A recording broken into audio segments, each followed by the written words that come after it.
sem muito esforço. Mas eu vou ler aqui, né?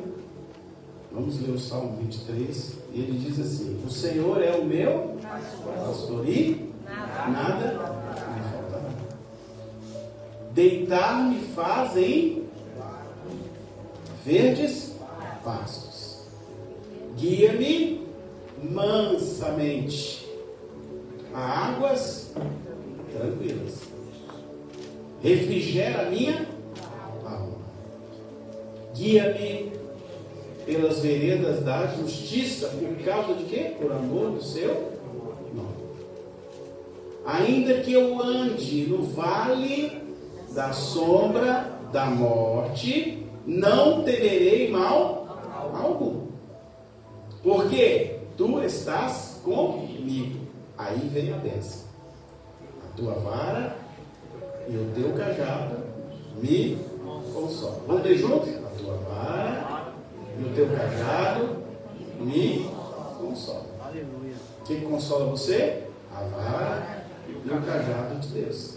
No salmo mais conhecido de toda a Bíblia. Ele diz mais: preparas uma mesa perante mim na presença dos meus inimigos. Unge a minha cabeça com óleo. Aí está falando de ungir a cabeça da ovelha com óleo. Sabe para quê? Para que ela fosse liberta das moscas. Elas não fossem perturbadas pelas moscas lá do pasto. Até isso o bom pastor faz. E diz mais: e aí, o que acontece? O meu cálice transborda. O que te faz transbordar o cálice? É quando Deus unge e Ele te consola. E aí continua dizendo mais, né? Certamente, olha, ele tem certeza de que a bondade e a misericórdia de Deus me seguirão um mês, né? Todos os dias da minha vida. Ele diz mais: e ele vai habitar onde? Na casa do Senhor por longos dias. Onde é a casa do Senhor aí? Hã? Não, nesse caso aqui não. A casa do Senhor é onde? É o templo. Porque Davi gostava de ir ao templo de Deus. Casa do Senhor. O nosso templo, a nossa casa de Deus. Esse salmo é super conhecido. Não apenas no Brasil, mas no mundo todo. Talvez seja um dos textos mais lidos nas igrejas. Tem muita gente, eu conheço várias pessoas que sabem isso aqui de cor. Você fala assim, ele fala decoradamente todo esse salmo. Mas hoje eu quero me ater a esta parte do versículo 4, que diz o quê? A tua vara e o teu cajado. Cajado de quem? De Deus. E a vara de quem? De Deus. Porque Ele é o bom pastor. Não parece um paradoxo? Não é estranho isso aí? Mas peraí, como é que uma vara e um cajado vai me consolar? Não está estranho isso aí? Não é um paradoxo? Pastor, como assim? Como uma vara e um cajado vai me consolar? Ele vai me bater, ele vai... Não é? Não parece assim? Mas Deus sabe todas as coisas e Ele consegue nos explicar algumas coisas de maneira espiritual. Quem crê que Yeshua é o bom pastor? Amém, Jesus, sempre. Glória a Deus. Davi declara de maneira veemente, né? Veementemente, de que a vara e o cajado de Deus consolam. Parece uma fala assim muito pretensiosa para Davi, que a Torá, ou seja, o Antigo Testamento registra. Mas observe atentamente que Davi, que era um dedicado pastor de ovelhas. Você sabia que Davi, antes de ser rei, ele era pastor de ovelhas? Ele ficava dias e dias fora da casa dele, pastoreando ovelhas. As ovelhas do pai dele. Então Davi é um tipo de Jesus. Guarda aí, Davi é um tipo de Jesus. Porque Jesus depois vai declarar o quê? Eu sou o bom pastor. Eu sou o bom pastor que dá a vida pelas ovelhas. Lembra que ele fala? E ele diz, eu sou a porta. Eu preguei aqui os 7 eu sou de Deus, lembra? Ele fala, eu sou a porta. A única forma de você chegar no reino de Deus é através de mim. Lembra que ele fala, eu sou a porta, eu sou o bom pastor. Então Jesus declara isso. Por que Davi era considerado um excelente pastor de ovelhas? Sabe por quê? Porque ele amava as ovelhas. Ele cuidava das ovelhas. Ele protegia as ovelhas. Ele guardava o rebanho que era da família dele. Os irmãos dele não gostavam de fazer aquele trabalho, ele ia lá e fazia. A Bíblia registra que Davi protegia tanto as ovelhas que ele lutou com o urso. Sim. Era comum naquele tempo, né? Que o urso, quando ele sai da hibernação, se ele achar uma oportunidade, ele ataca a ovelha para comer proteína. Não é tão comum o urso atacar outro animal, mas ele ataca por causa da proteína. E também diz que Davi chegou ao ponto de lutar com um leão. Sim, está aí na Bíblia, ele lutou com um leão. Tudo para guardar as ovelhas. Então o pastorzinho Davi, pequenininho, baixinho, tinha uma coragem e a ousadia, que depois nós vamos ver mais à frente, né? Deus nos ensinando que nós temos que ter coragem e a ousadia do Espírito Santo.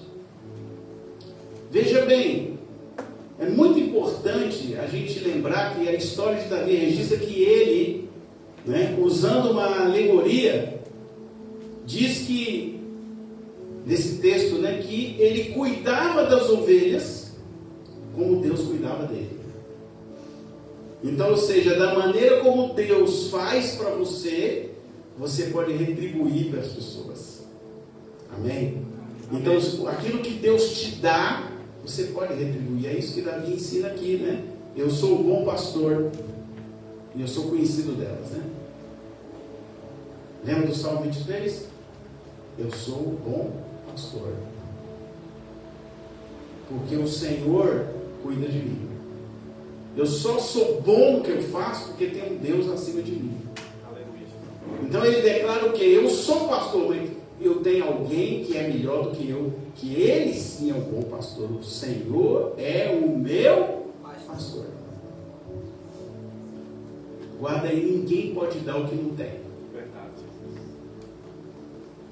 Sabe? Ninguém pode amar o outro se ele não tem amor. Ninguém pode fazer favor para o outro se ele não tiver. Nenhum pastor pode orar por ninguém se ele não tiver amor pelas ovelhas, não tiver amor a Deus e não tiver temor de Deus. Porque a oração dele não vai ser atendida.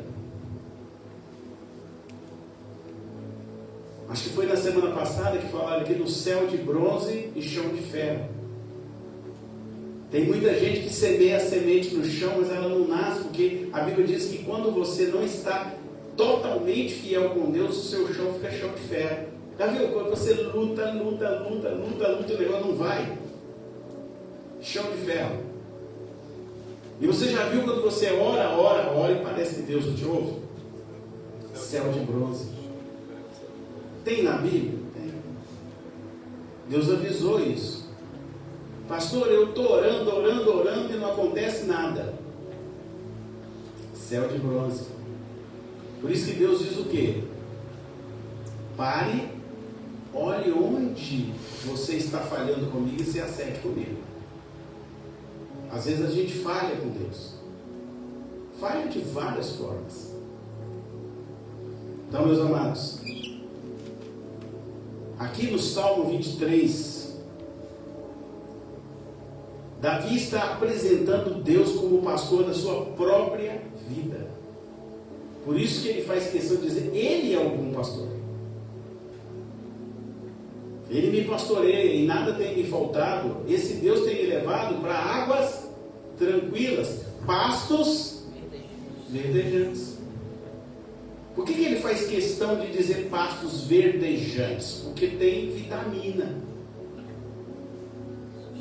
Tem muito pasto que está seco. Aí você come aquele pasto e não vê nada acontecer na tua vida. Está cheio disso por aí.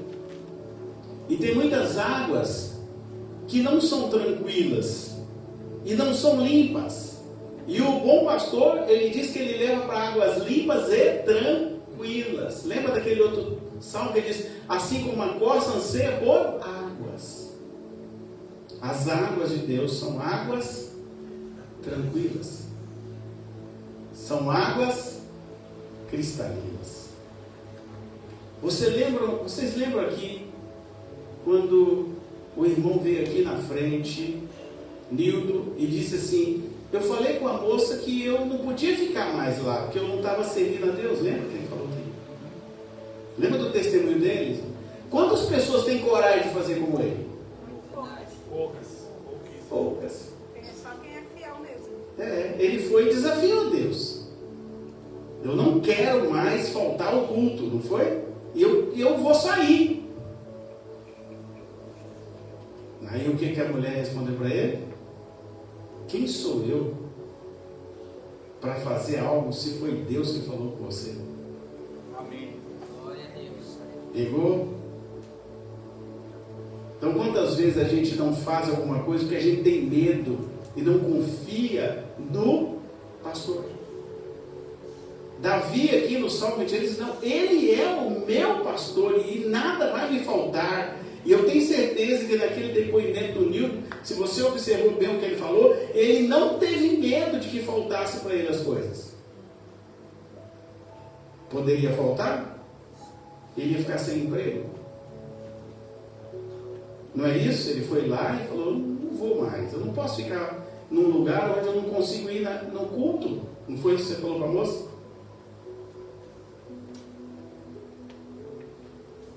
E eu me lembro que a primeira vez que eu fui na casa deles,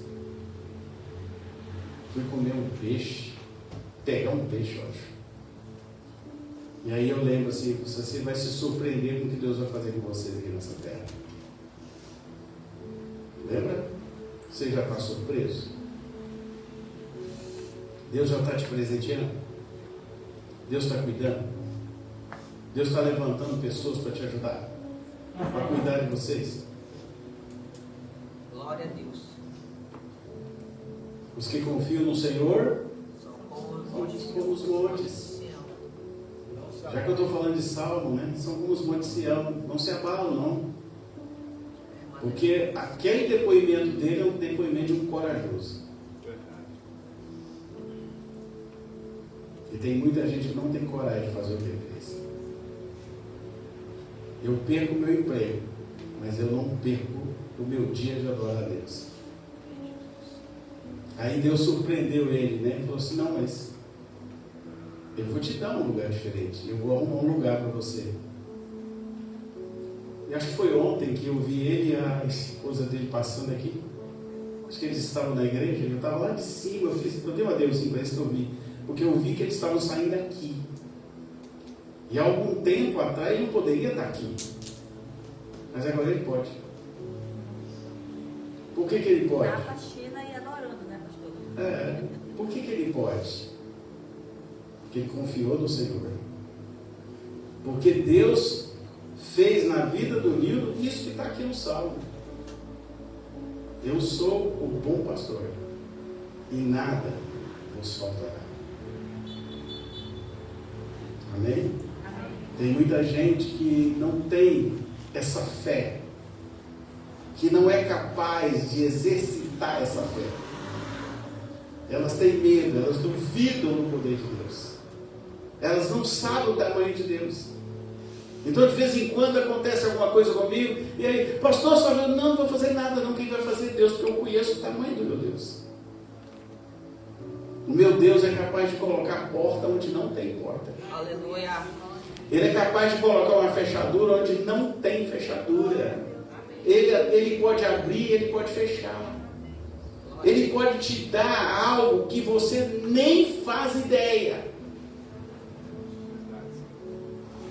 A Natália não está aqui hoje, mas o que Deus deu para ela depois daquele ato profético do Boi? Deu um carro para ela. Ela não acreditou, mas deu.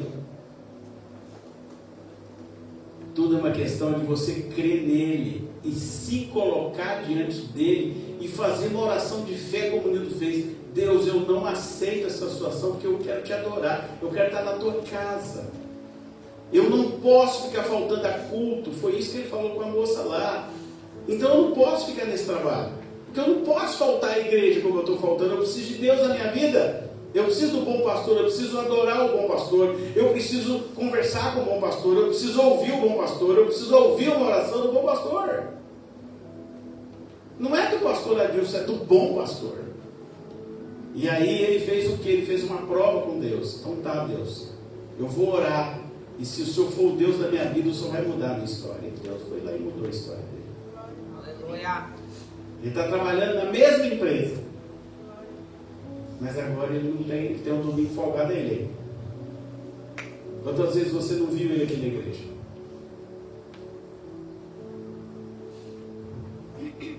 Deus fala assim: eu sou o bom Pastor. nada te faltará. Ele me faz levar, ele me leva para onde? Para Águas tranquilas. águas tranquilas e pastos verdejantes. Nós temos um outro depoimento aqui que eu conversei essa semana, o João Pedro nem sabe disso, com uma pessoa aqui de nós. E aí ele perguntou: e o João? O João está agora na defensoria. Ah, ele fez a prova, passou? Eu falei: não, ele não fez prova. Como ele não fez prova? Sou advogado, eu faço parte da comissão do CDQ aí. Como ele não fez prova? Tem que fazer a prova. Mas ele não fez prova. Mas não tem certeza absoluta. Ele mandou os documentos 3 dias, ou 2 ou 3 dias depois, mandaram ele se apresentar lá. Como? Sem prova? Ele não fez prova, ele não fez prova. Aí esse advogado falou comigo assim: meu Deus. Aí ele falou a palavra-chave, Deus. Quando ele fez, foi Deus. Ele falou: ah, Deus foi Deus. Porque normalmente tem prova. E ele não fez prova. E ele está lá na defensoria pública. Quem colocou ele lá? Deus. Você fez prova? Não fez prova. Fez só inscrição. Só inscrição. Daí, o resto Deus fez. 3 dias. 3 dias, né? Nem entrevista. Nem entrevista ele fez. É verdade. Porque quem mandou os documentos dele foi eu. A gente estava viajando. A gente estava viajando e documento. Nem entrevista, nem prova. Qual é o nome disso? Deus. Também passou pelo pastor, que é pai, e depois pelo papai.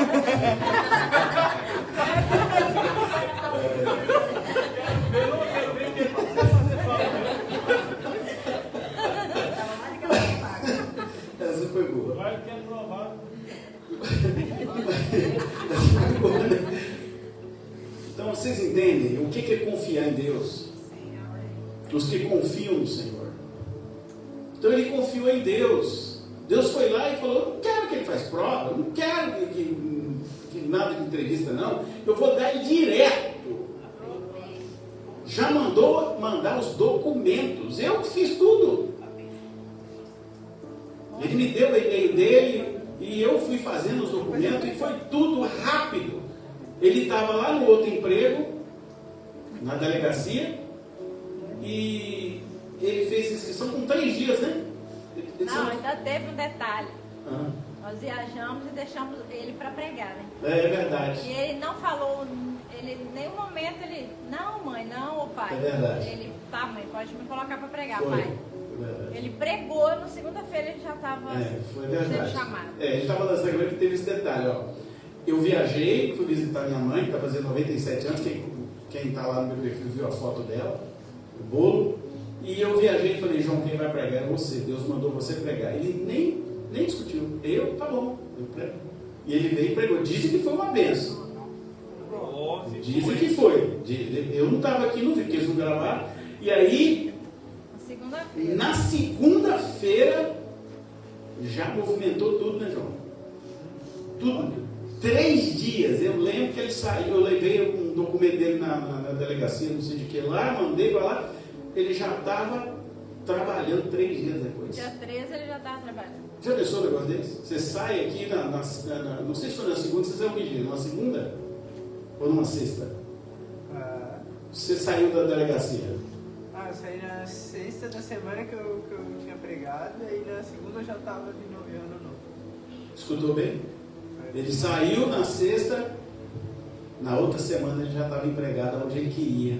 Ele pediu Deus para que ele fosse para um lugar onde ele pudesse aprender outras coisas e ganhasse o dobro.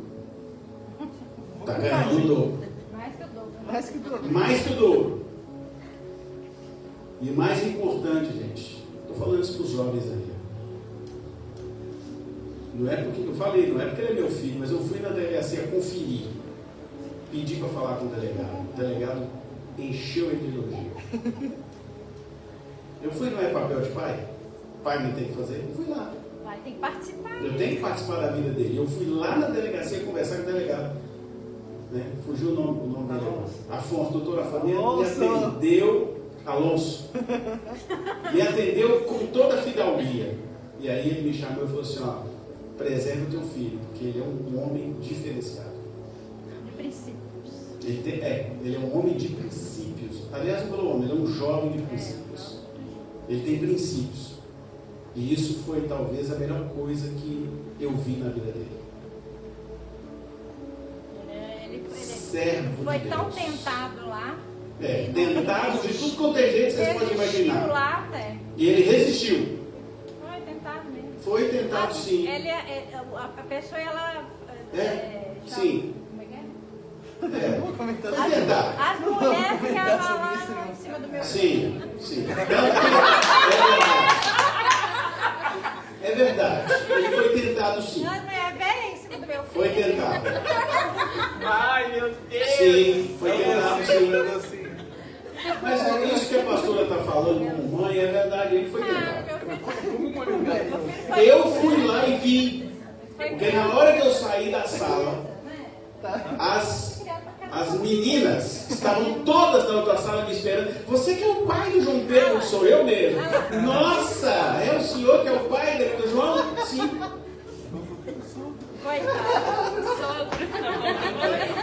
Sim. Mas é importante a gente falar isso, porque assim, eu posso ser tentado? Posso. Claro que posso. O que a Bíblia diz? Resistir ao diabo e ele fugirá de vós. Sujeitar-vos a Deus. Sujeitar-vos a Deus. Sim. Eu fui tentado, não aguentei. Mentiroso. Se você tivesse firmado na rocha que Jesus, você aguentava todas as coisas. E olha que ele tem 21 anos. Né? Os hormônios estão em polvorosa. Mas ele tem princípios. os hormônios são sujeitos a Deus. Amém, glória a Deus. Os hormônios controlados pelo Espírito Tem Santo. princípios e tem uma mãe. A mãe não faz. Meu filho, para casar com esse aqui, tem que passar pela minha vara e meu cajado. Nossa. Fazia a prova. Tá difícil, hein? Ele fazia a prova. Fazer a prova. Jesus vai afirmar mais tarde, lá no Evangelho de João 10, 11 a 18, você pode abrir e olhar. Estou falando que eu não estou elogiando João, não, só estou contando aqui a história para vocês verem que tudo é possível aquele que crê. O que eu queria mais falar é a bênção que Deus deu para ele. Ele pregou e Deus deu uma bênção para ele, como deu para o Nildo. E às vezes a gente precisa ter coragem, Nildo, de ficar firme com Deus, custe o que custar. Sabe? Muita gente não quer pagar o preço de ficar com Ele. E esse texto em João vai dizer assim: eu sou o bom pastor e conheço as minhas ovelhas, e das minhas ovelhas eu sou conhecido. Então, as ovelhas de Deus conhecem Ele. Assim como o Pai me conhece a mim, também eu conheço o Pai e dou a minha vida pelas ovelhas. Ainda tem outras ovelhas que não são deste aprisco. Aqui ele estava falando o quê? Existem outras ovelhas que eu ainda vou alcançar. Elas não estão no aprisco, mas elas já são minhas ovelhas. E ele diz, também me convém agregar essas, ou seja, eu depois vou alcançar essas outras ovelhas para que elas fiquem agregadas ao meu aprisco. É isso que ele está dizendo aí. E ele continua dizendo, e elas ouvirão a minha voz. Quem ouve a voz do pastor? É o bode? Bode não escuta. Quem escuta são as ovelhas. Por isso que a gente sabe diferenciar quem é ovelha e quem não é. Porque a ovelha verdadeira escuta a voz do pastor. Não é isso que está aí no texto? Eu estou falando daquilo que está na Bíblia. E abre a tua Bíblia aí. E ele diz mais. E haverá um rebanho e um pastor. Ele está falando de Jesus. Só ele pode te levar para a salvação. E ele ainda diz assim, por isso meu Pai me ama, porque eu dou a minha vida para tornar a tomá-la. Eu dou a minha vida e depois a vida volta em mim. Que agora ele está falando de vida eterna. Eu dou a vida humana, mas eu retomo a vida eterna. Eu vou passar pela ressurreição, vou ressurgir dos mortos. É isso que ele está dizendo aí. E ele diz mais, ninguém atira de mim, pois eu de mim mesmo a dou. Tenho o poder para dar e o poder para tornar a tomar. Quem tem o poder? Deus. Este mandamento eu recebi de quem? Aí ele diz de quem ele recebeu? Do Pai. A vara e o cajado não apenas nos consolam, elas nos exortam. O importante é você aceitar a exortação da vara e do cajado. Então é o seguinte, pense comigo. A gente sempre entende que vara é para correção, não é? Não é vara, lembra? Minha mãe tinha uma vara, meu Deus do céu. Quem é que é mais antigo que ainda é do tempo que a mãe batia com vara? Varinha de goiaba, tinha um negócio chamado guaximba. Não sei se lá para a região norte tem uma varinha chamada guaximba. Guaximba de goiaba. Não quebra. Não quebra. Ainda colocava passar um pouquinho. Sim, não quebra. Você apanha a vara até inteira. Pastor, e as fininhas é pior que É fininha, que dói e deixa um vergalhão na perna. Apanhasse, né, Léo? Eu apanhei, já fui para a escola com o braço marcado, com as pernas marcadas. A minha mãe gostava de bater nas minhas pernas. Sim. Não era para correr, não era pastor. Não, e era assim, né? Vem com a vara na mão. Vem e com a vara na mão. Não, eu não vou te bater, não. Eu já sabia. Não, ela não falava isso não. Minha mãe falava assim, vem que eu vou te bater. Mas só apanha quem merece. Né? Só apanha quem merece, né? Então, vara, quando a gente escuta um texto de vara, já pensa em quê? Apanhar. E o cajado? Cajado é para guiar o caminho. Que ele não tem aquela voltinha, a voltinha é para pegar no pescocinho da ovelha, não é para lá, não, é para cá. Aquele que tem um bordão nas pontas, né? Aquele bordão assim. O bordão do pastor é aquela voltinha que ele pega na ovelha, vem para cá. Ovelha, porque cabrito não aceita não. A ovelha quer sair do caminho, né? Cabrito, se você colocar aquele bordão, ele pula, te dá chifrada, quer te pegar, dá cabeçada, né? Ovelha não. Ovelha não, ovelha é mansa. Sempre foi ovelha que eu não apanhei. Não? Nunca apanhei. Você vai levar essa bênção para o céu, nunca ter apanhado? Só de Deus, mas... Não, mas eu apanhei da minha mãe, apanhei do meu pai.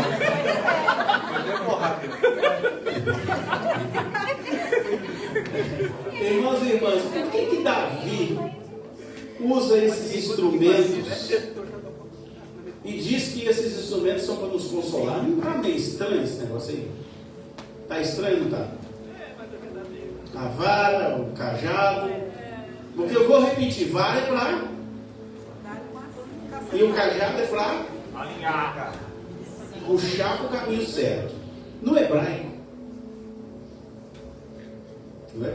lá na Torá, Davi usa a palavra Naham. A palavra que ele usa é Naham. Sabe o que é Naham na Torá? É por isso que a gente precisa ir lá estudar, tem que ir lá no original para você entender o que está de verdade no texto. Naham. Sabe o que é Naham? Naham, o significado é quando alguém sofrer quando alguém exorta.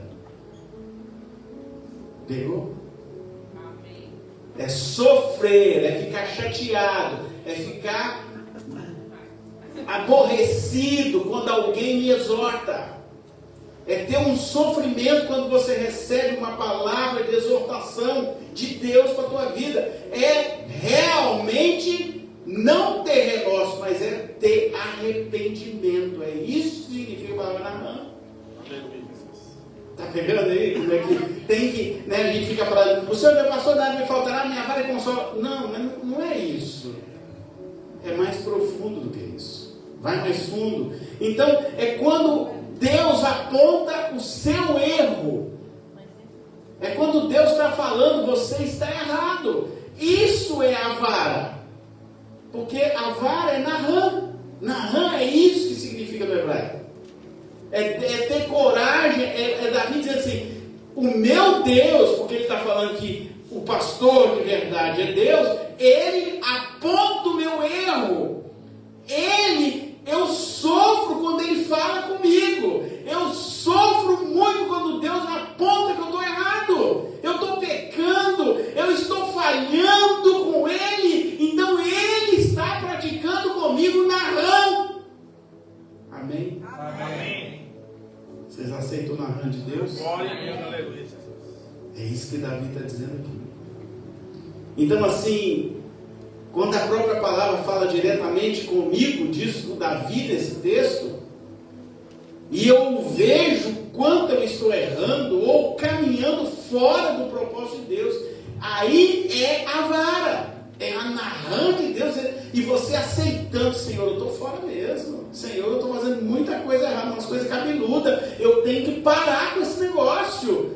Então essa é a vara de Deus espiritual, que só quem conhece isso é você e Deus. Você não precisa falar com ninguém, mas Deus e você sabe, você pode se submeter a Ele e dizer assim, eu estou errando muito, então me aponta o caminho que eu preciso consertar, porque eu estou falhando feio com o Senhor, eu estou fazendo coisas muito profundamente erradas. Essa é a vara. Então quando Davi fala assim, a vara me consola, ele está dizendo assim, a vara de Deus aponta o meu erro, eu aceito o meu erro, eu então me submeto a Deus e eu conserto. Está vendo como é que é mais profundo do que apenas ler a leitura aí?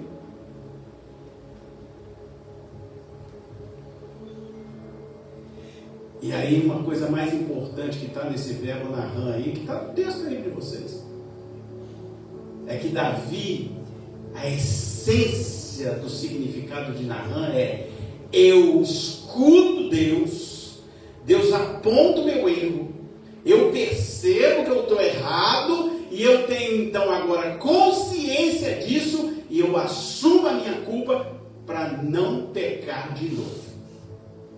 Alô? Amém. Oi?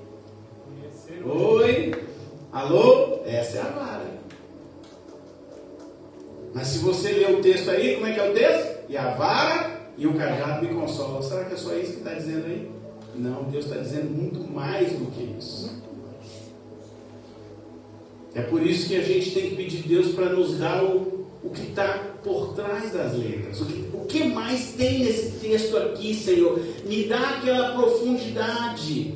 Me dá o que eu não estou conseguindo perceber aqui no texto. Eu quero ir mais fundo. Eu quero ir no profundo. Eu não quero apenas colocar meus pés, os meus pés fecharem na água apenas até os artérios. Eu quero ir até o joelho. Eu quero ir até a cintura. Eu quero ir até o peito. E eu quero mergulhar nas suas águas para aprender as verdades que só o Senhor tem para mim. Aleluia. É isso que Davi está falando aí, irmãos.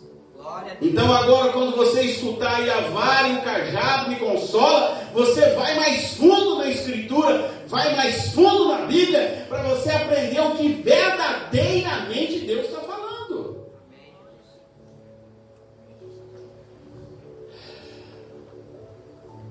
Existem dois tipos de culpas. Existe uma culpa chamada culpa existencial. Quando você, por sinceridade, por coerência, por bom senso e até pelo equilíbrio emocional, compreende que você errou. Aqui acontece a Naham, que Davi fala nesse Salmo 23 aí. Você se dói por isso e entende que precisa fazer alguma coisa, porque você está desagradando a você mesmo e a Deus. Você se sente capaz de pedir perdão, reconhecer a sua falha e buscar consertar. E o importante do Naham, não repetir mais. Falem comigo, não repetir mais. Eu estou falando aqui de consciência. Consciência é o quê? Eu sei que eu estou errado, eu entendo que eu estou errado, eu estou desagradando Deus, mas eu assumo a Naham e agora eu não quero mais desagradar a Deus, eu vou parar de fazer isso. Vai entendendo a Naham?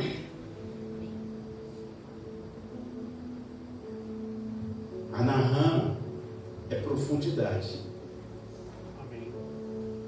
Eu sei que a minha esposa não gosta que eu faça isso ou aquilo, então eu pratico a Naham. Já imaginou a Naham no casamento? Oh, aleluia. Toma posse da morte. Vocês já pararam para pensar na Naham operando dentro de uma relação conjugal? Glória a Deus. De verdade, quando o marido escuta, a mulher fala e ele então compreende profundamente que ele precisa tomar uma atitude diferenciada, porque a Naham está dizendo para ele que ele precisa ser alguém diferente, ele precisa parar de fazer aquilo por causa de Deus, não por causa da esposa ou por causa do esposo, por causa de Deus. Tá de Deus, né? Tá da esposa. Mas ele precisa amar a esposa como Jesus amou a Mas igreja. como diz que tem que amar a esposa como Jesus amou a igreja, então aí vai virar Deus puro. Vai voltar em Deus. Você voltou em Deus. Sua esposa fala isso, tá vendo? Não pode dar muita corda. Discorde algumas coisas. Agora existe uma outra culpa, a culpa patológica.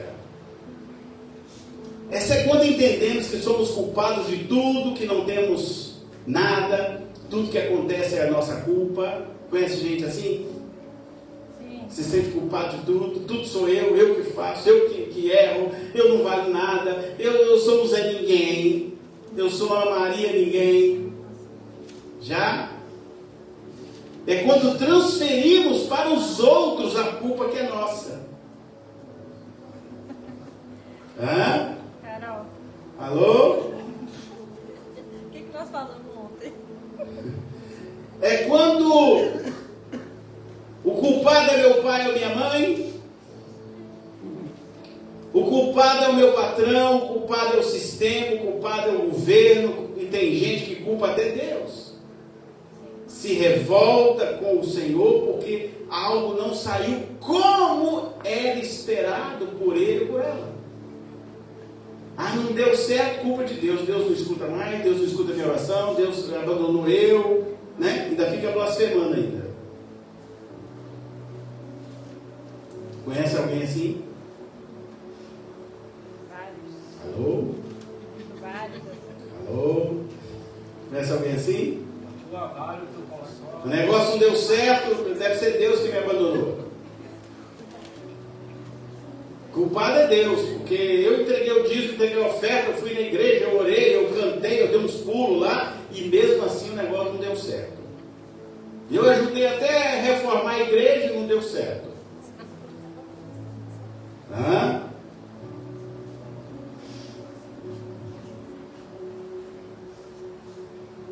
Esse tipo de pessoa nunca assume a sua própria culpa de nada. Sempre é culpa de alguém. É da esposa, do filho, é do governo, é da empresa, é da internet. Isso não é sadio, não tem base bíblica. Isso pode ser uma doença patológica que você está com ela. Você precisa ser curado por Deus. Você tem que pedir cura divina para tirar isso de você. Deus te deu toda a capacidade para você fazer o que você foi chamado para fazer. Deus te deu toda a capacidade de inteligência para que você possa ter sucesso em todas as áreas onde você estiver cumprindo o propósito dele. Amém? Amém. Então não se sinta derrotado. Às vezes Deus está te testando onde você está para ver se você realmente é um homem ou uma mulher de fé. Se você honra Ele em todas as áreas, em todos os detalhes, você é capaz de morrer por causa de Deus, você é capaz de abdicar de certas coisas por causa de Deus, ou você larga Deus em segundo plano? Qual é a culpa que você pode ter? É existencial ou é patológica? Davi aqui, o mesmo que escreve esse salmo, é um exemplo de arrependimento. Como você se comporta quando alguém te confronta, quando você está errado ou errada? Oi? Dá um chute. Alô? Chuta a pessoa, xinga a pessoa. Você se revolta, fica irada.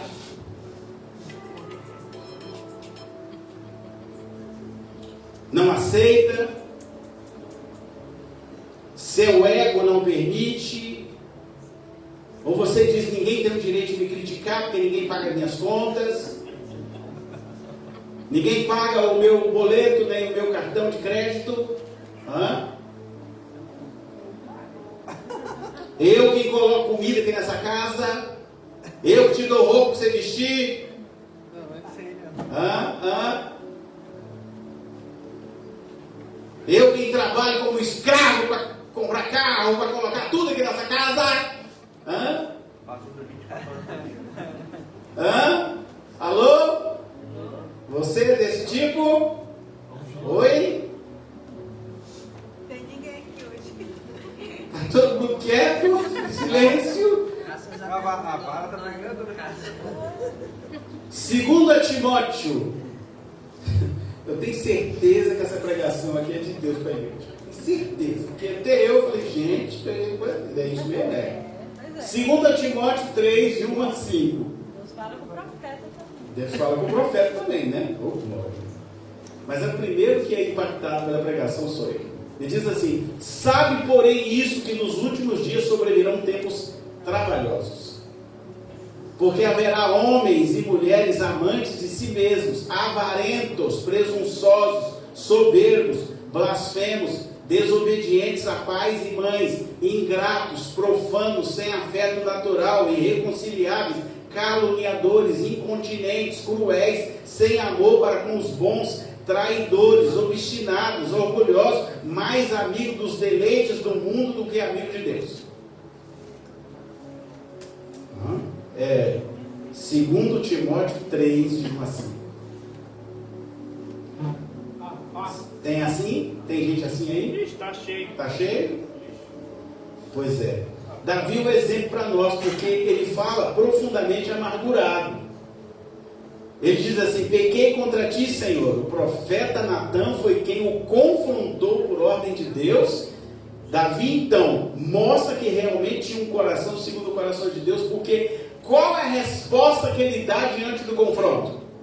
Quem é você, Natã? Vai caçar sua turma? E sai fora. É assim que ele fala? Não, ele é de 20 conheceu. O que ele falou? Ele fala diferente, ó. Salmo 51, 4, olha aí. Pequei contra ti somente, pratiquei o mal que tanto reprovas ao Senhor. Portanto, justa é a tua sentença, e incontestável é o julgar-me condenado.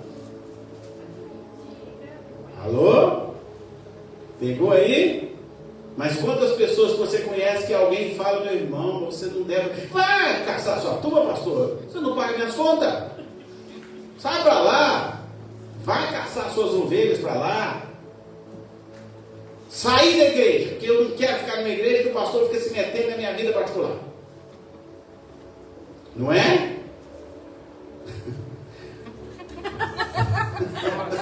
Não é? Eu nunca apanhei na vida, mas hoje estou levando... Quem é esse pastor para falar isso comigo? Tá levando cajado ou da vara?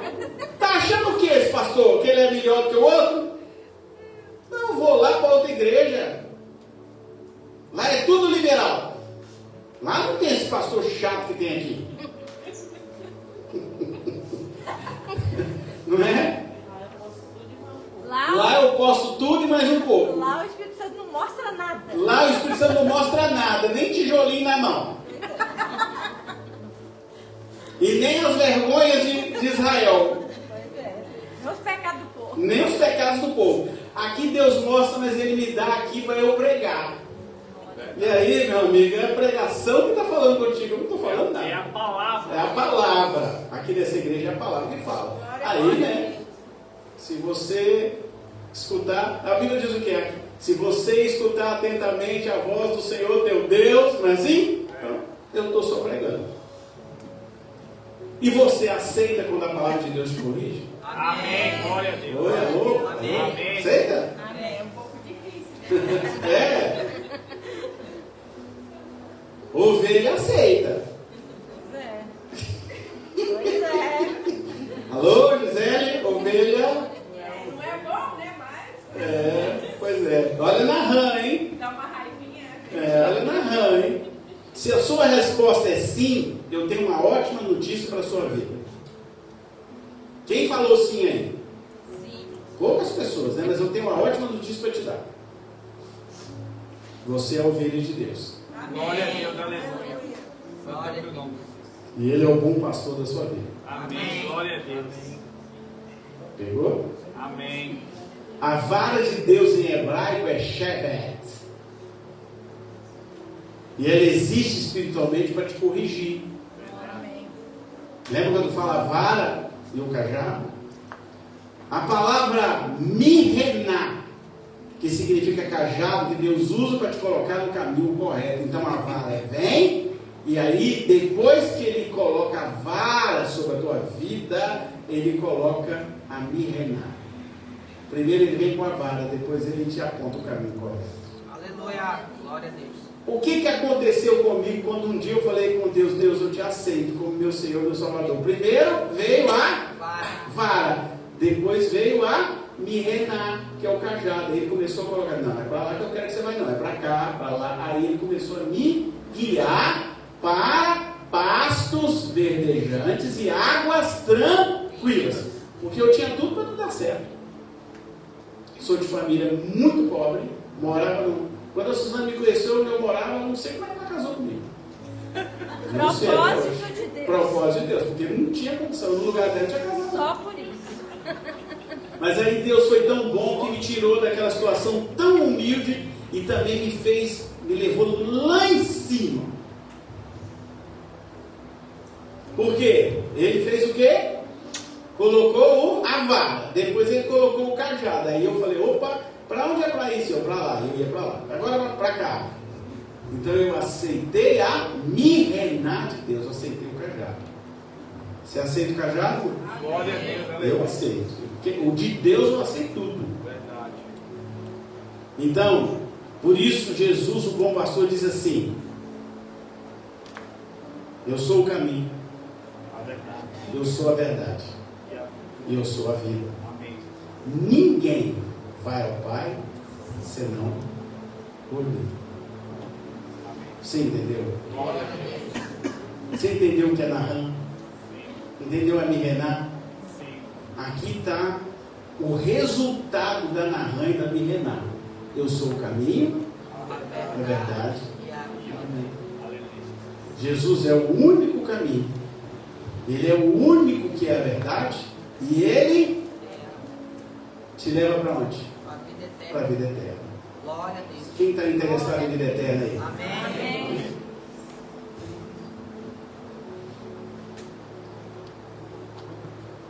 Todos que estão aqui compreendem quem é Jesus? Todos aqui sabem que Jesus é o caminho e que você precisa declarar Ele com a boca para que Ele possa ser o Senhor da tua vida?